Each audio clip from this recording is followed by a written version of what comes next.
ऐसा बंदा अपने बिजनेस में कभी ना रखना, वरना आप और आपका सारा बिजनेस बर्बाद हो जाएगा।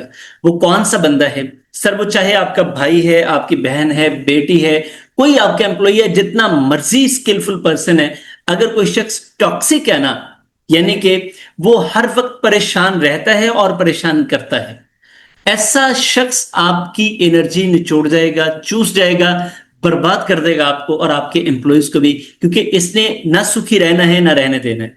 तो जब आपके बिजनेस में पीसफुल एनवायरनमेंट ही नहीं होगा तो काम कौन करेगा?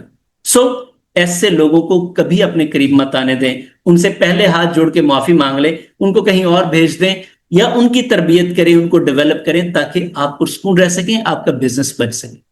अगर आप अपने लोगों में से किसी ऐसे पर्सन जो आपके लिए नागुजीर है, मिसाल के तौर पे फैमिली को कोई पर्सन ऐसा निकल आता है तोहफा, वो आपके गले पड़ जाता है, तो अगर आप ऐसे शख्स को ठीक करना चाह रहे हैं, बेसिकली वो यहां से ठीक आप कर लें तो बहुत अच्छा है। अदरवाइज ये नंबर आ रहा है, आप हमसे रब्ता कीजिए, हम आपको ऐसे लोगों की मैनेजमेंट सिखा दें।